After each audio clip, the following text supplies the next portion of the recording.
Ladies and gentlemen, welcome to another Marketing Wizards Inner Circle live interview show.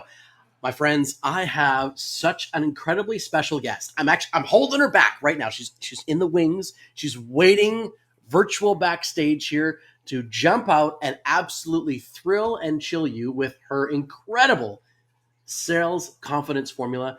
You guys, with me today is an absolute sales genius. This woman is from Australia. She actually, if she'll tell you this as well, she has sort of this real combination of British and Australian accent that you're going to absolutely love. It's a real combo. You're going to love it. And she has well over 30 years of face-to-face, like in the trenches sales experience with a huge amount of success, won 3 separate awards. This woman is an absolute powerhouse when it comes to sales. We are very lucky to have her on the show. And without further ado, everybody, please give a warm welcome to the wonderful and amazing Miss Catherine Manette. Welcome to the show, Catherine. Thank you. Thank you. What a great introduction, Michael. I'm really excited to be here today and hopefully I'm going to be able to give some of your listeners some real gems today, some golden nuggets that they can take. Nuggets, yeah, you betcha. You know what?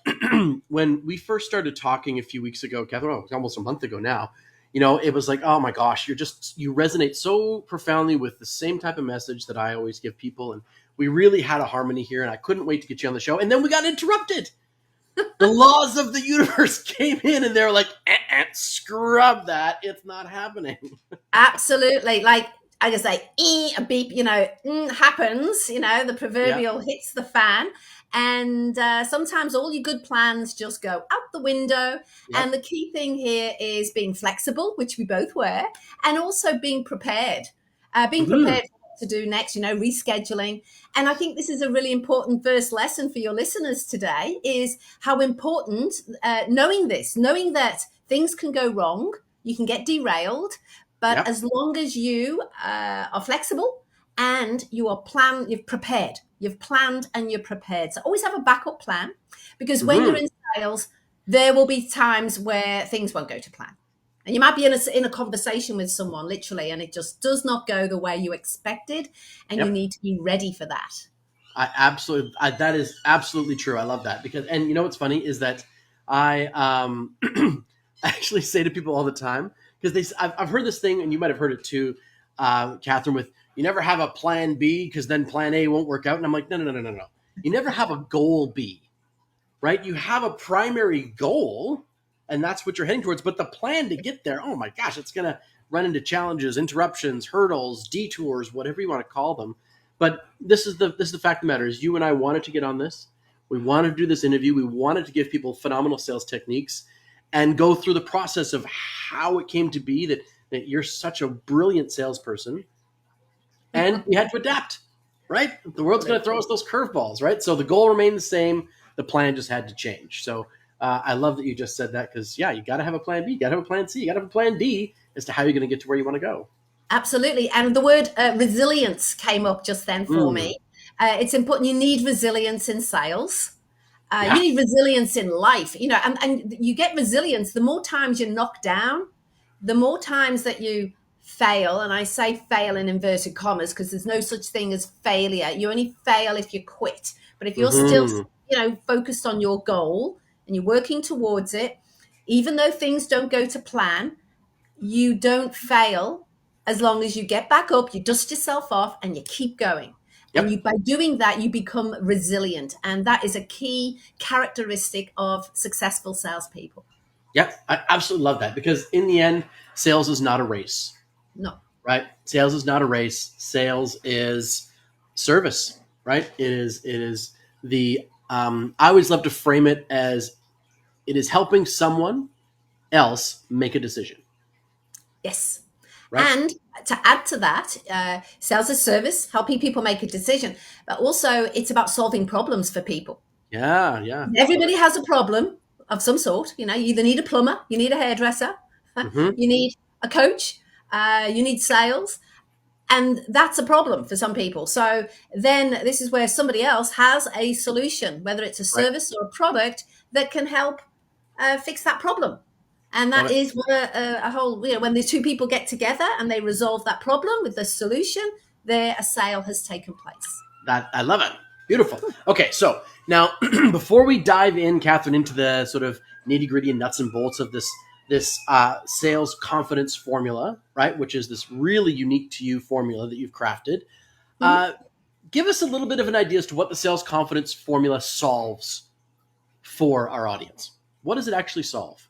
It solves the problem for salespeople, professional salespeople who sell face to face, and also business owners who need to get out and sell their products face to face, and they're lacking in confidence.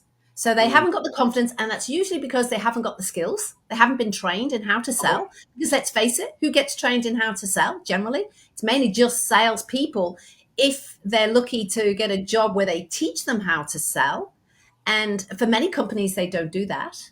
Right. So really, getting the skills of sales, you need to go out. Often you need to go out and get those skills yourself. And just like hard won, working through the trial and error of it, right? Yes. So you get the skills, then you have to take action and do it. So you got to get the skills, and the taking action gives you the confidence. And then the experience means that you will get better and better at it. So it takes time. You can't just read a book or watch a YouTube video or a podcast show and think that, right, I'm a great salesperson now. It can take years to perfect the skill. And it's an art and a skill, and it does take time. But certainly there's a few things that you can implement immediately that can start to shift you into that next level. And hopefully by the end of our conversation today, Michael, your listeners will get some of those gems that they'll be able to use straight away to start them on that journey to successful selling. So sales confidence is one area. Then that's the first part of the sales confidence formula. It's all about the mindset, the sales confidence mindset. And I can talk more about that later. Then once you've got the mindset, it means that you can then start taking action. So what are the actions? So it's all that strategic stuff. It's the planning and the preparation that we talked about. You have to be prepared for when things go wrong. Being prepared to answer questions, handle objections. And in fact, I've got a great, really valuable gift for your listeners. Late at the end, I'll give them access to my valuable guide. It's that they can download today. Okay, and nice. It's all about being able to handle those sales objections, the common sales objections, and I give them a 6-step process that they can use. Okay. And that straight away, that will shift that needle for them in terms of their sales skills. So after the planning, then planning, a lot of that includes like prospecting, because that's a big problem. Prospecting, handling objections, some of the key things that salespeople who are new to sales struggle with. Yep. Then the third part of the sales confidence formula is all about the sales conversation. So what do you say and how do you say it when you're actually in front of a prospect? Okay, nice. So there's 3 kind of distinct stages to mastering this formula is what you're getting at, right? Yes. Okay. Yeah. And obviously there's a tool that you're going to give the audience, which is amazing. And is tools one of the magic keys when it comes to sales, like having great things that you can rely on, that you can fall back to, that really, really work? Yes. So I like to call them frameworks as well. Okay, so love tools, it. Yeah. frameworks, techniques. And we're shifting away. I want to shift people away from the old school way of selling, because the old school way of selling has given salespeople a really bad reputation. And what would that be? What would you suggest? What's a version of an old school selling? The old school, it's where salespeople would then come up with techniques to manipulate. And so trying to coerce and manipulate someone into a sale without when the person really doesn't want or need that product. And so people then feel that they're being sold to. Right. Now, let's get this straight. People love to buy products. I mean, Michael, you like to buy products? I have a few. Yeah. I like to buy products. I'm sure your listeners, I'm sure you guys out there listening today like to go shopping, especially, birthdays and Christmas and all that sort of stuff. We like to buy products, but none of us really like to be sold to.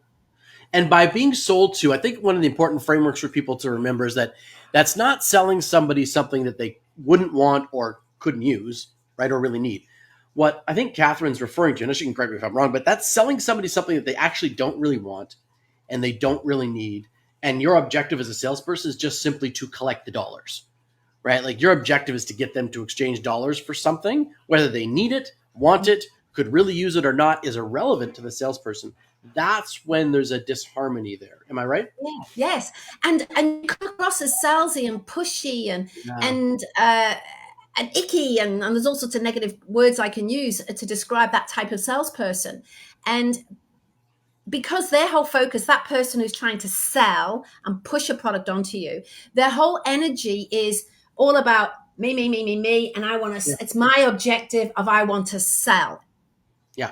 And so the energy comes across, and people feel the energy. You know, when you get that feeling, that icky feeling, and also someone It's interrupts like you when I at go, dinner time, sell there's to a you. couple of local car dealerships here, Catherine, that if I go in and sometimes I just don't mind getting to a car lot and just checking out the new stuff, right?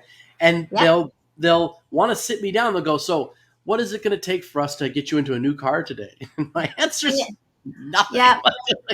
Nothing you can do, right? But they keep pushing this. How can we get you into a new car today? And they don't realize, look, I am just simply here to check out what the new stock looks and feels like. And I'm okay Yes. with that, but they're certainly not okay with it. You know what I You're mean? Like, looking, really you're pushing. looking, Michael, and you're doing your research, Yeah, and you're just exactly. testing the waters. You're not ready to buy. Yes. Yeah. Now, this is another important thing to remember.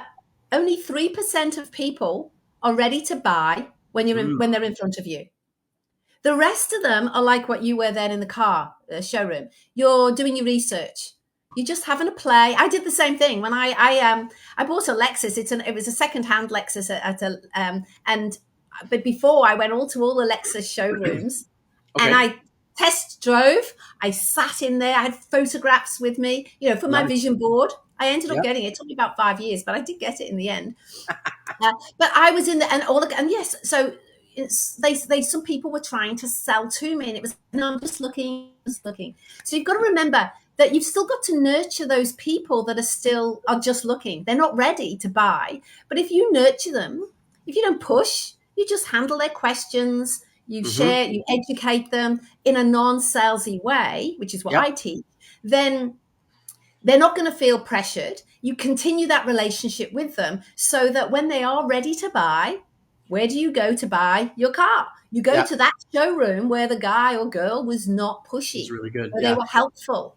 I've got a great story about that, Catherine. The car that I'm in right now, so I'm driving an Audi, and it was really funny because I had driven Volkswagens for a decade before.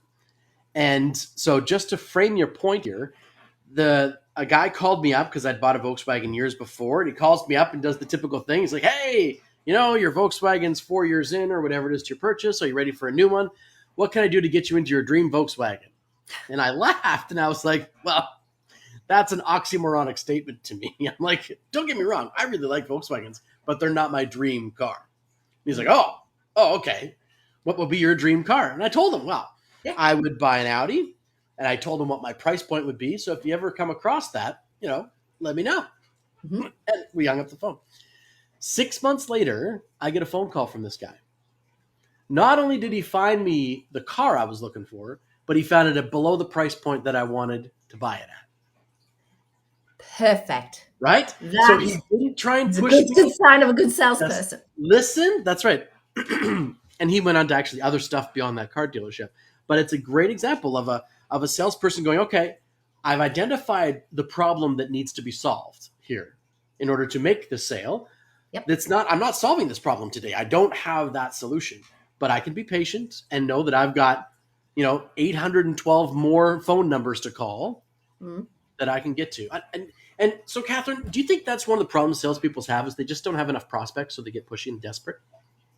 Yes, that's one of many problems. Yeah, not having enough prospects. As I said earlier, prospecting is one of those critical Yeah. areas in that strategic. It's the second part that I talk about in my sales confidence formulas, all the strategic stuff. And prospecting, I mean, the goal setting, the planning, the preparation, prospecting is Yeah. something that a lot of salespeople avoid. Now, why do they Oh, they hate avoid it. it?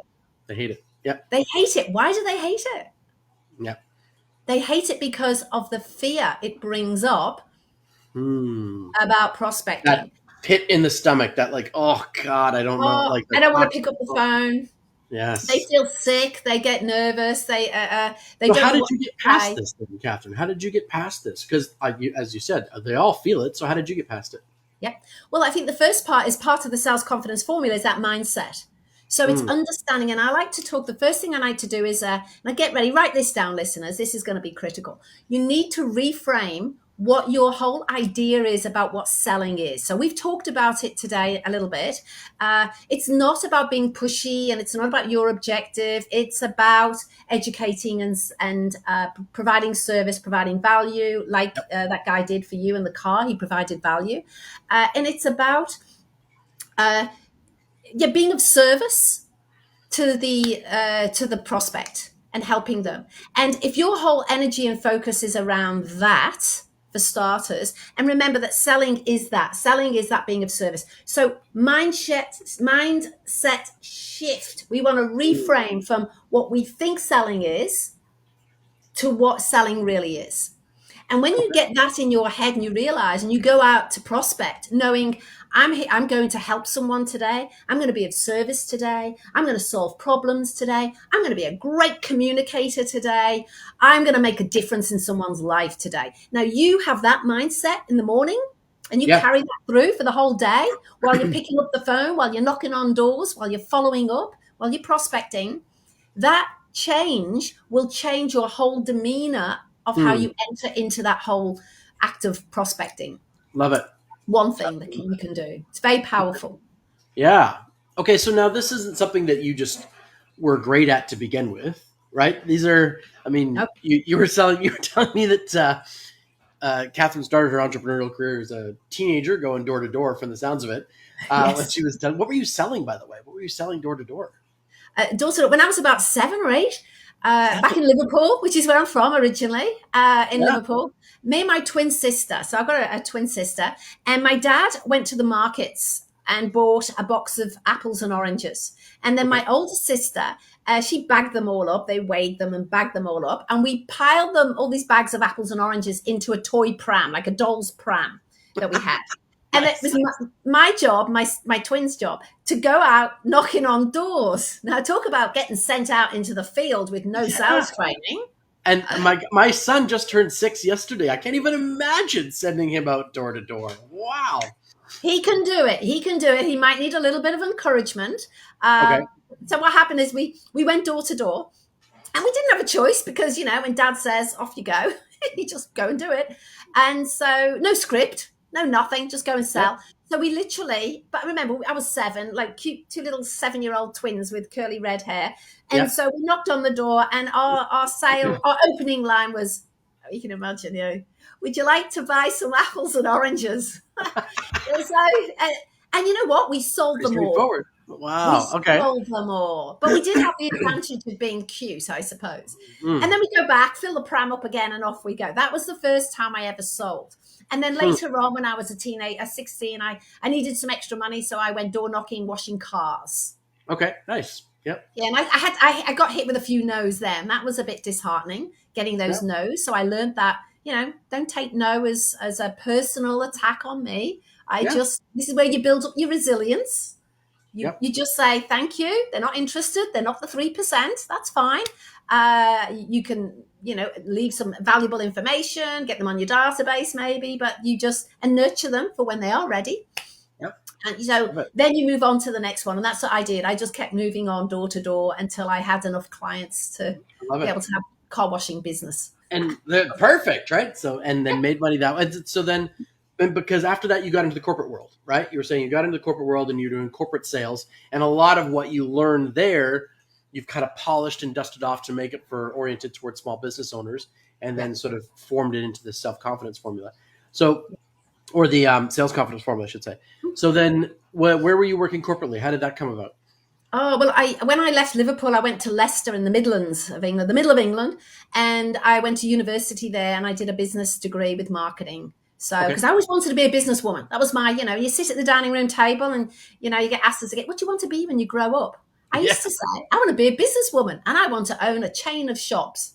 So I was probably about, again, 8, 9, something like that. Actually, no, I Wow. was older. I was in another house then. So I must have been 10 or older. And so that was always something I wanted to do. So I went to uni and I studied business. But here's the thing, Michael.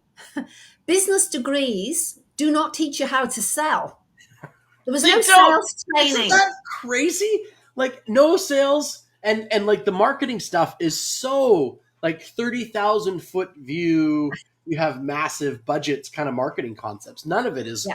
like what do you do when you're opening up your own shoe store or something like that? Not Right? relevant. Well, I mean, No. bear in mind, this is like 30 odd years ago, 30 odd years ago Yeah. that I was doing. So maybe the degrees have changed a little bit now, but I doubt it.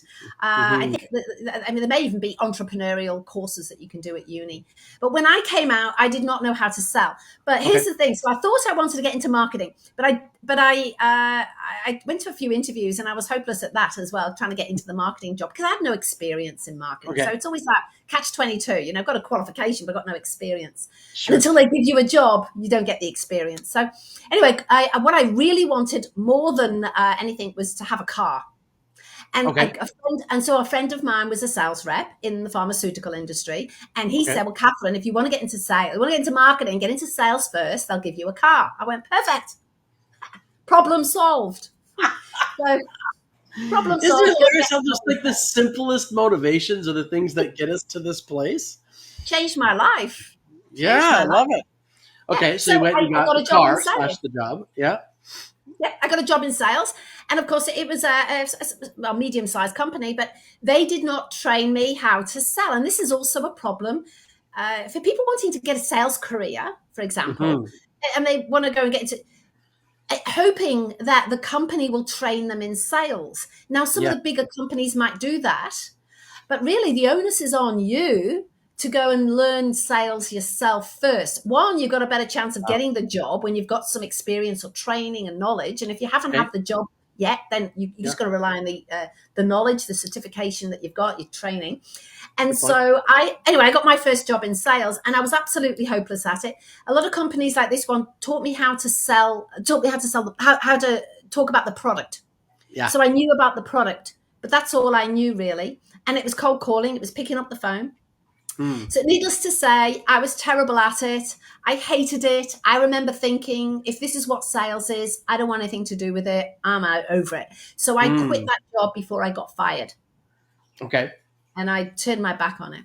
And Yeah. this was like your first sales thing going, I'm not doing this. Yes. And And then yes. I moved, then I emigrated to Australia. Okay. And of course, the only thing on my CV really was this sales job. So I thought, I'll give it another shot. So I got another sales job. And it was easy to get this job because I had a bit of experience now. Hmm. But again, it was even smaller company and family owned business. And they just expected me to know how to sell. And I didn't. So I was fumbling around. And I decided then, I thought, look, if I'm going to do this as a career, I need to get training. I need to learn how to sell. And that's when I made the decision to learn Hmm. the skills of selling. And it is the skills you need to learn. You can't just wing it. You're not born, like you said before, I wasn't born a salesperson. Right. So I went out and I got books, and I attended sales seminars, and I got the training. And with the training, what I was learning, I was then implementing. So I Hmm. learned it, I implemented, I trialed And that would be things. great because then it would get enforced, right? Like it would get you learn something, you immediately implement, and then you get this immediate sort of gratification is the wrong word, but this absolute concrete element of going, look, I tried this technique and it worked. Yes. I did this and it worked. And Or one of did the this things technique and it worked. I did in that job, which is what you talked about with the car salesperson, because when you told that story, I thought that's what I did. So I Mm. knew nobody in Australia, and so my job was selling to nursing homes, and I had Okay. a catalogue of products that I could sell. It was like a distributor, and so I went out. And I would visit the nursing homes, and they'd ask me for certain products, and I'd look in the folder and I go, I haven't got that. But what I did is said, well, I'll find out who does and I'll let you know. So I did the same thing that your car Mm. salesperson did. I would then get on the phone and find out who had the product, how much it was. And then I would phone the prospect back and I'd say, yeah, I don't have it. However, this company does. Here's the phone number. It costs this much. They've got some in stock. And if you call this number, ask for Steve, Wow. ask for Michael, he'll be able to Wow. help you. And I did that all the time. So what happened is I became this valuable service provider that people knew that they could call me and I would be able to solve their problem. Now, Cool. sometimes they'd phone me and I had the solution to their problem. Sure. And I would then go, well, I've actually got that. Well, what would happen then? They would buy from me I love because I that. built a Yeah. relationship. I built trust and credibility. I was being authentically me. I just went out and I was me. And I provided a valuable service to them. Hmm. So that's how I got myself established in that role. But I left that role. They actually got taken over and things were changing. And that's when I moved into pharmaceutical sales. And the good Okay. thing about that then for me is then I got given the training, a real formal training. And then I started to have coaches. My manager would be my coach. And so, and we did role plays and lots of training. And so my skill level just kept going up and up and up. And after 30 years, I've got more than 10,000 hours now. So selling is something that people would look and say, oh, it just comes naturally to you. And I say, well, yeah, after 10,000 hours or more, yeah, anything will come comes naturally. Yeah. The handstands that I do all the time, now they're natural after 10,000 hours of handstands. Right? And if you don't keep doing them, I used to be able to do handstands and backflips and flip flats and all sorts of cartwheels. I can't do it now because I've stopped, use it or lose it. Yeah, that's right. They're a muscle. Okay, I love it. So now let's come back full circle here for a minute here, Catherine, and talk about the sales confidence formula. Yes. And that it solves this never feeling sort of salesy and smarmy kind of elements. So you said there's three aspects really to it, right? You said there's the prospecting aspect to it. Yeah, well, the sales mindset first. Okay, sales mindset first. Got it. That's overcoming the fears, gaining your confidence, and the mental shifting, reframing. Okay. So what's next then? Then the strategic stuff, what you do. These are the things you do before you even get in front of your prospect. Your goal setting, your planning, your preparations, where this handling cheat sheet that I've as a gift that I'm giving your listeners today. This is where you prepare before you actually get in front of someone, and so you can use that to help you with the handling objections, and then the prospecting.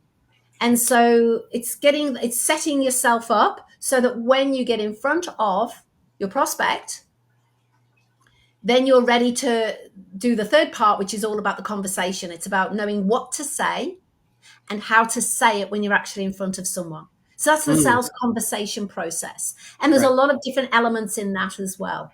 Yeah, nuance within there. Yeah. Okay, I love it. And if somebody wants to connect with you further on this and find out more about how to access the sales confidence formula, how to learn from you, where would they do that, Catherine? You can connect with me on LinkedIn. I connect with a lot of sales professionals, people in real estate, people in sales and insurance or accountants, selling their businesses, their own products, they're small business owners. Facebook as well. I'm on Facebook. So Catherine Minette, sales coach and trainer is LinkedIn. And if you go Minette Sales Academy, it's the name of my business that I set up, that is on Facebook and Instagram. And of course, download the PDF. Download my free gifts I'll put today. That up there right now for us. Yeah. Yeah, and then you can join my Facebook group through there as well. Okay, I love it. So tell us, why are you doing this, Catherine? Sales is in my doing it, right? You were in corporate sales. Sales is in my sales, blood, right? Yeah, sales is in my blood. I mean, it's something I've been doing for years. It's just so. And remember, I said when I was young, I always wanted to be a business owner. I always wanted to have my own business, but I couldn't just leave the corporate world because I was the breadwinner and I had a mortgage and I had school fees and I had car payments, and so I had those golden handcuffs that tied me to the corporate world, and so I had to wait until the timing was right before I was able to move into establishing my own business. Now, I got made redundant, so that sort of helped shift me into gear to building my business. Okay. But being made redundant came at a great time because the school fees had finished, the mortgage was coming down, and a lot of the outgoings cars had been paid for. And I was in a position in my life where my husband said, if you don't do this is the best time now that you will ever have to start your business.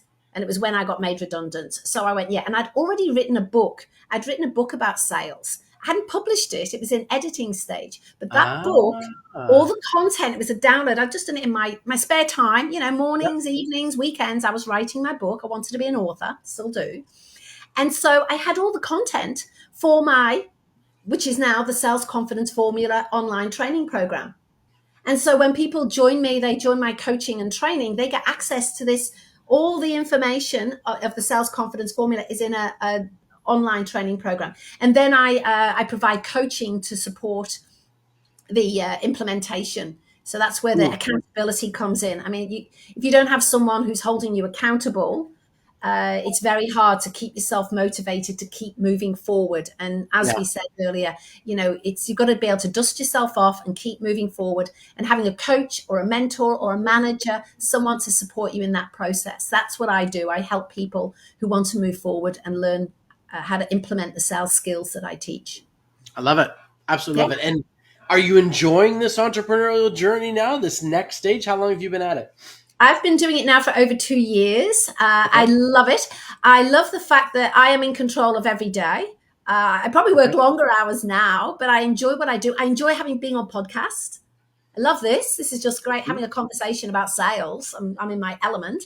And also, I've been creating videos, content. So I've got like a video sales training program. So if anyone signs up for my and gets my handling sales objections gift today, they'll also get into some free training. I do free video sales training as part of that. And I create videos. It's me talking. And I love it. I love teaching. I love educating. I love serving. I love solving people's problems. So this is the perfect job for me. I'm in my element. Oh, fantastic. And and so if you were to have a person sitting across from you right now, Catherine, and they're like, I'm really struggling with sales. I'm just not good at it right now. If you were to give them one real sort of single piece of advice that they can take and run with right away, what would that single piece of advice be? I think that if you're not confident with selling, one, you need to get the sales skills. You need to learn the skills. You have to learn the skills of selling. Winging it, I mean, you could wing it, but it would take you a long time. But if you want to hit the ground running, you need to get the sales skills. You need your mindset, right? I mean, that starts with there. You need to be able to believe that you can actually be successful in selling. Go get the sales skills and then get someone to help coach you through it. A mentor, a manager, a colleague, a coach, somebody who can help you go through that journey to being successful. Because there will be times when things don't go to plan. As we know, we started off with that conversation today. Things don't go to plan and, you'll get rejected. There'll be people who say, no, I'm not interested. And people do take it personally. And it's really good to be able to have someone to talk to be able to talk it through and help you dust yourself off and get back on that horse and keep moving forward. It is the only way to be successful. You've got to be resilient. That was another thing. You've got to be resilient because it can be tough out there.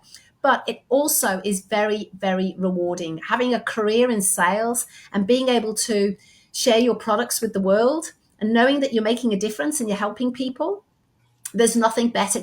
Yes, you'll make the money, which we all want. But for me, it's that knowing inside that I am truly living my purpose. I'm helping people and making a difference. And for a lot of successful salespeople, that is what it is. It's not necessarily the money. It's that bigger purpose of why you're in sales, why you're in business in the first place.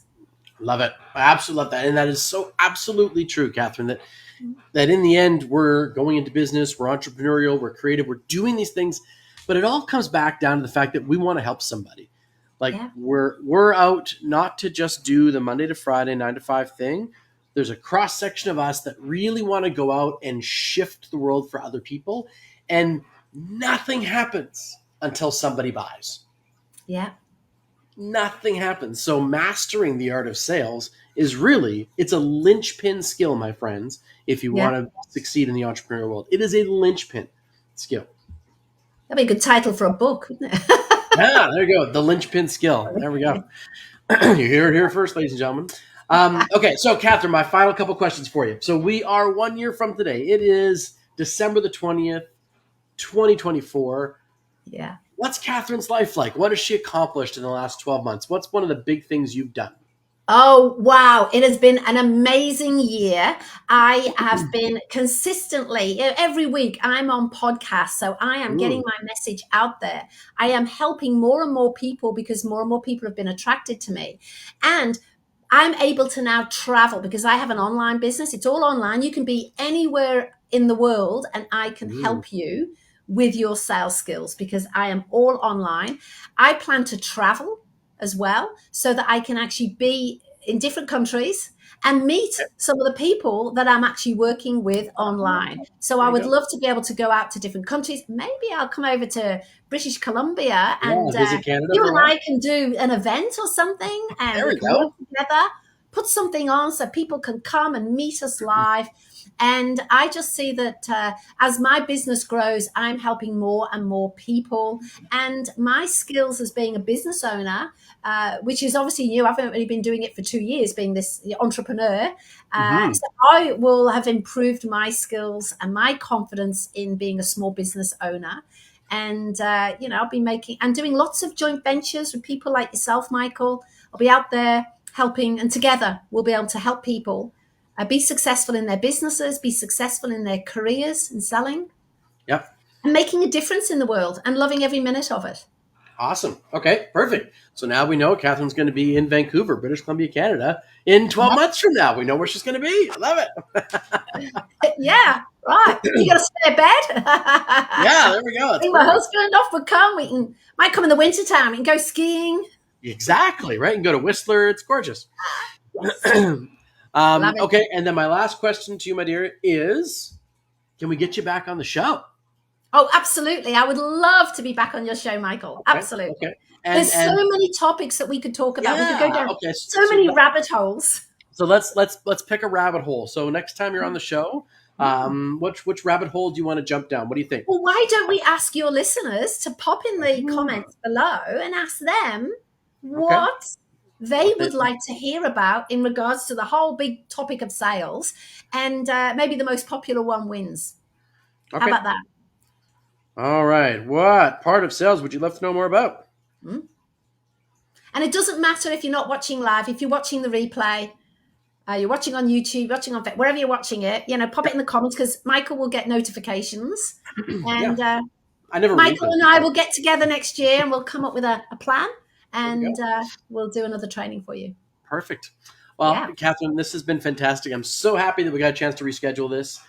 And Merry Christmas to you and Thank all of your you. loved ones. Yeah, Thank you yeah. very much. Any big, huge Christmas plans, or is it stay at home Family, kind of Christmas? I've got my mother-in-law's here and my brother-in-law's coming up and we've got some friends coming over and of course Australia, it's hot here, hot and Yeah, humid. yeah. So I hope that we will be eating prawns and sitting in the pool to cool off and just eating and drinking a lot on Christmas Day. And then, Love it. Love it. January the 2nd, Yeah. the diet and exercise Oh, begins. yeah, there we go. And then Yeah, do you New have Year's anybody resolution. coming over from England at all to come visit? Any family from England? No. Last year I had my sister who lives in America. Actually, my older sister lives in Boulder in Colorado. Yeah, So I okay. do plan to go over there next year, possibly for Christmas, which is why Very cool. maybe we can do a little detour to Oh, there we go. Vancouver. There we go. But yeah, so just a small family Christmas this year, just with the in-laws. Very What nice. about yourself, Michael? Have you got plans for Well, I have Christmas? two little kids, so Christmas is all about them, of course. So lots of stuff going on there, and yeah, it'll be pretty demure this year. My brick and mortar business and my marketing company's just been absolutely rocking it for the last few Excellent. months. So I've been operating with all four hands that I've got doing Yeah. things. So it's been really busy. So we'll dial it back for a good week or so recovery, and then back into a lot of good stuff starting in And that's January. important. That's important, Michael. And I always say that to my students. It's Mm, important to schedule time off, to take breaks, yep. little mini breaks, to recharge. And what happens is you let your subconscious mind come up with your ideas so that when you do have a Fix some break, stuff, you right? hit the ground running when you come Mm, back. if you just keep going without any breaks, you just burn yourself out and you're no good to anybody. Yeah, So I think yeah, good. Take the overwhelmed. break. We'll get overwhelmed, right? Yeah. Yeah, absolutely. Perfect. All right, Catherine. Well, it's been an absolute pleasure. Thank you so much for being on the show. Ladies and gentlemen, this has been another episode of the Marketing Wizards Inner Circle. Massive thank you to Catherine Manette. She's just absolutely fantastic. Isn't she amazing? And we're going to get her back on the show. We're going to dive deeper into some other sales stuff. So we're going to keep delivering on some awesome material. And this is the final live show of the year. No. I've got one more left after this. So thanks again to Catherine. I have been Michael Bridgman. She was Catherine Manette. You have been awesome, my friends. This has been another episode of the Marketing Wizards Inner Circle. So go out there, everybody, enchant your audience, make some magic happen, and I will see you on the next show on Friday. Ciao for now.